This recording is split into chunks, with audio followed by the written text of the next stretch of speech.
Okay, looks like a very nice break, and what I'm going to do now is I'm going to mark all the positions on the table, and then we're going through the different options we have.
All right, every ball should be marked now, and then we're going through the rack with all the different options.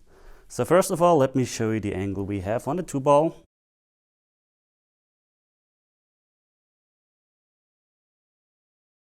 And as you see, we have a tiny bit of an angle to the left, so basically there is only one option that makes sense, is to just play a stop shot here.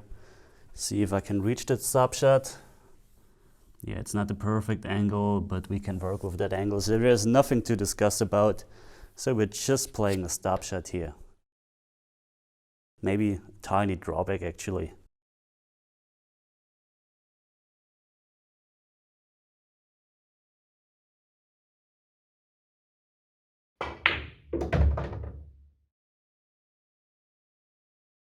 All right, let's mark the position on the cue ball again.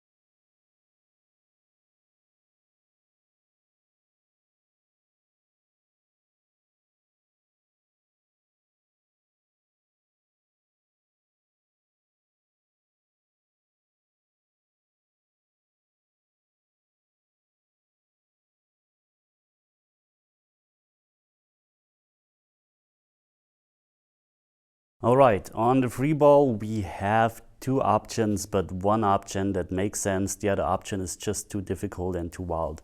So the first option is to actually, because of the angle we have,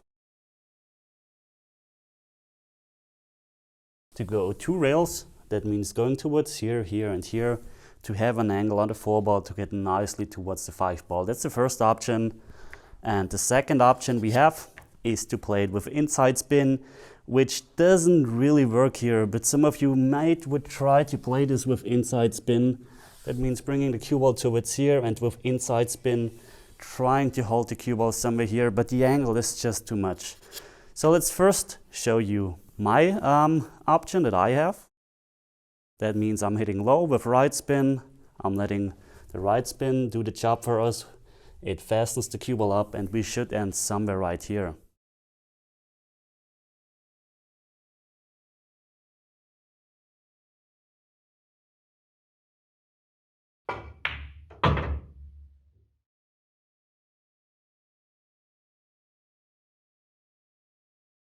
All right, this looks pretty nice. I'm marking this position here just so that we can remember where the cue ball was. Now let's put everything back and try to play that option with inside spin, which isn't going to work. The cue ball will probably end somewhere here, just to show you that this is not an option.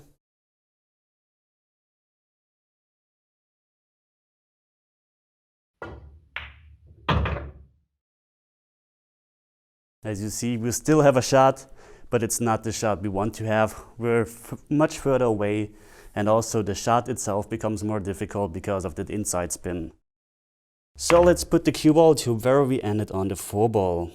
And let's show you the angle first that we have on the 4-ball, because this is actually a bit more interesting.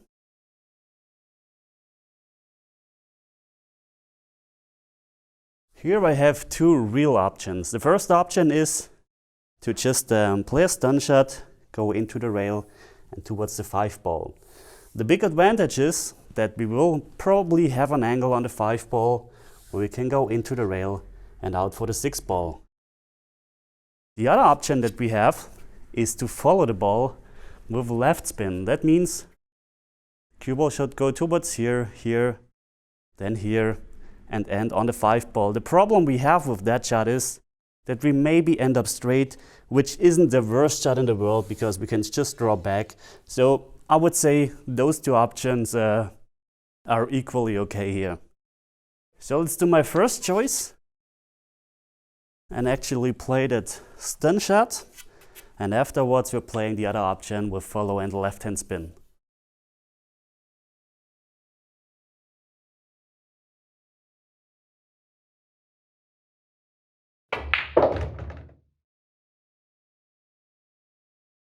All right, we ended a bit too short, but it's still very okay. Cue ball is here, so let's mark that. Just to show you what happens now is, it's a bit more difficult than it should have been, but it's still very doable. Holding the cue ball here is not possible because, as you see from the angle, we have too much angle.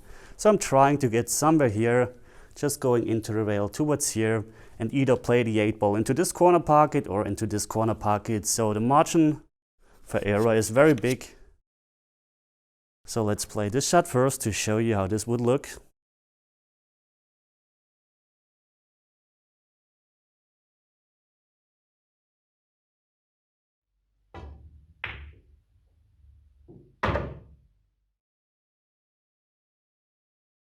We overdid it a bit, but it's still okay. So let's continue from here real quick to show you what would happen. You see I have a bit too much angle to go towards here. I would need to play it with right spin, that the cue ball comes from here towards here, but that's way too difficult. So all I'm doing here, following into the rail, going towards here to have the 8-ball in the same corner pocket. But what I don't want to do is to get straight on the 8-ball, of course. So I want to be right about here to have a nice angle on the 8-ball.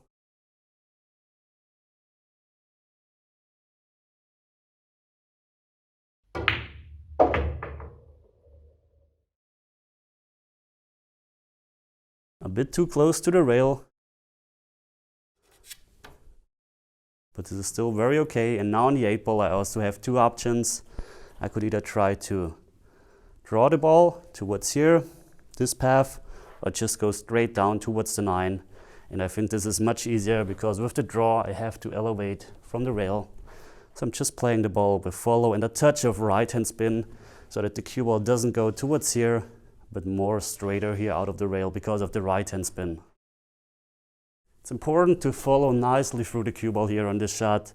Don't play the short pop stroke, but follow through the cue ball very nicely.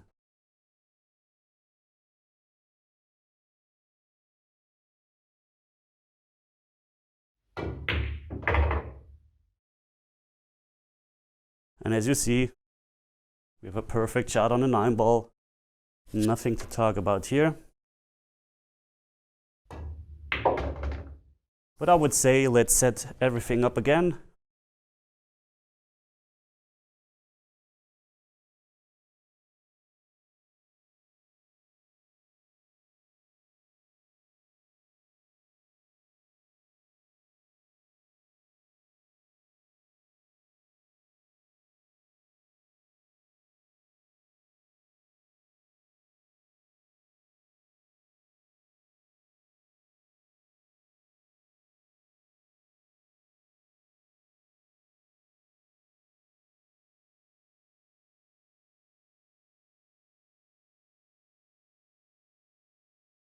Okay, then let's play the other option with high and left. And what I'm visualizing here is how the cue ball comes into this rail. The left spin ensures that we don't go this path, but the left spin, as you see, if the cue ball comes into here with left spin, goes towards here with a nice shot on the 5 ball.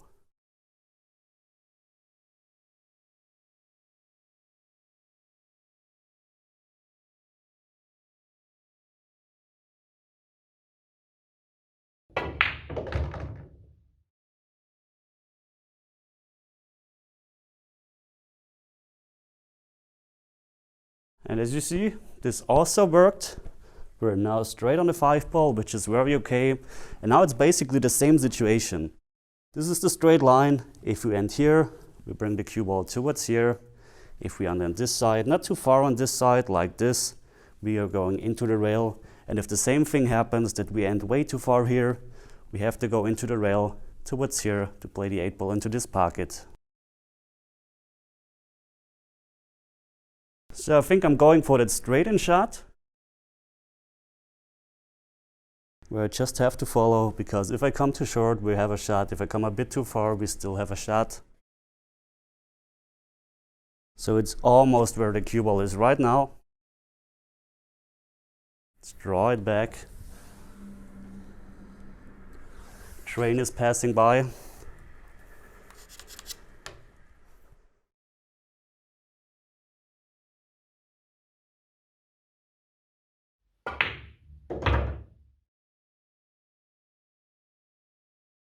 Check the angle we have, and we almost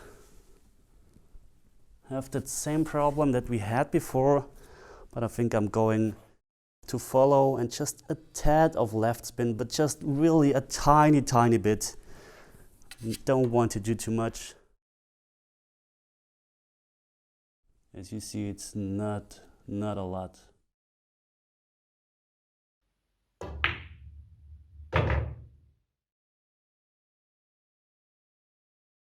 This turned out very nice, even better than before.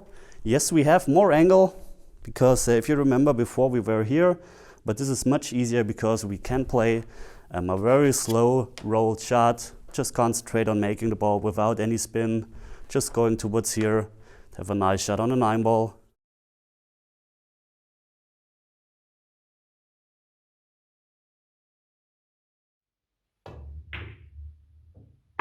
Huge pockets, and still the 9 ball into the side. And as you see, there are many options to run a rack like this. And if we go back to the 8 that we had before, if you remember that 8 ball, where we were basically in, I think it was this position. I'm just showing you the stun shot with low and a bit of right hand spin to go towards here, which is possible of course, but a bit tougher. Just to show you how that would look if I'm able to execute that shot, because I would never play this shot, to be honest. I'm just playing it to show it to you.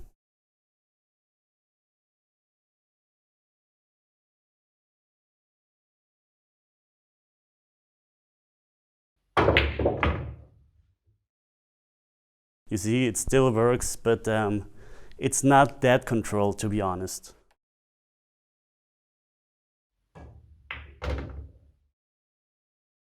I think this was very nice. I hope you learned a bit more about the cue ball, about the different options you had. I think the only real option we had where we could choose 2 ways to run this rack was that 4 ball that we had here with the cue ball here. And yeah, when I played that stun shot, if you remember that stun shot where we came too short, it got a bit more difficult than with this shot we had. So I think I would prefer this shot where we are following. But you have to consider, if you're playing that ball with follow and left spin, you maybe scratch into this pocket if you aren't good enough to control the cue ball to hit it right about here. And you also have to play that ball with left spin. And left spin is inside spin, And this is for some people not the easiest task in the world. The main message is there are many options to run a rack like this. And yeah, I hope you've learned something new in this lesson.